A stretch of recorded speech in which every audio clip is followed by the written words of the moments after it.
अस्सलाम वालेकुम दोस्तों, कैसे हैं आप? दोस्तों, एक नई ख़बर आई है अभी कि 12,500 एडिशनल टैक्स लगेगा हर टिकट पे जो पाकिस्तान से ट्रैवल करेगा बाहर। उसके ऊपर 12,500 रुपये नया टैक्स लगेगा। उसकी दो तीन वजूहत हैं। ज़ाहिर सी बात है, पाकिस्तान अभी बहुत डेफिसिट चल रहा है और हमें नए टैक्सेस की ज़रूरत है पाकिस्तान में। ये पाकिस्तानी हुकूमत की तरफ से है, गवर्नमेंट की तरफ से, और इवन इंटरनेशनली IMF और ये दूसरे जो हमें लोन दिए गए हैं उन लोगों की तरफ से इक़दामात हुए हैं कि भाई आप अपनी टैक्सेस को जनरेट करें और ज़रा बढ़ाएं, which is all good and well. लेकिन द प्रॉब्लम इज़ कि अब ये पाकिस्तानियों को डिस्करेज कर रहा है। ऑलरेडी एक्सपेट्रिएट जो पाकिस्तान से बाहर रहते हैं वो सालाना आते हैं, अपने बच्चों को लेकर आते हैं और बहुत दफ़ा अपनी फैमिली से मिलने के लिए पाकिस्तान वापस आते हैं।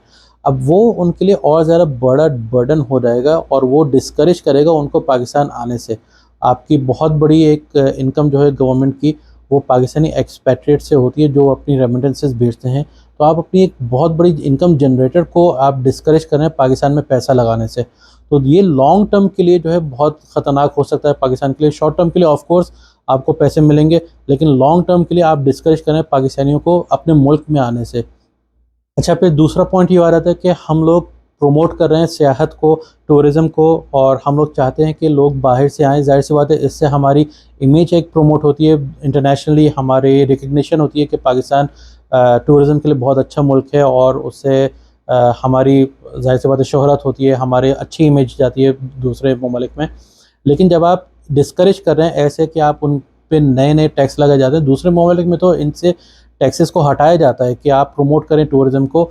और इवन दो हमारा मुल्क कोशिश कर रहा है कि हम सियाहत को प्रमोट करें, लेकिन जो इक़दामात लिए जा रहे हैं वो गवर्नमेंट की तरफ से वो उसके बिल्कुल ऑपोज़िट हैं। तो मेरी गुज़ारिश है गवर्नमेंट से कि वो लॉन्ग टर्म प्लान सोचें और टैक्सेस लगाने से पहले सोचें कि ये शॉर्ट टर्म में तो फ़ायदेमंद होगा, लेकिन लॉन्ग टर्म में पाकिस्तान के लिए फ़ायदेमंद है कि नुकसानदेह है।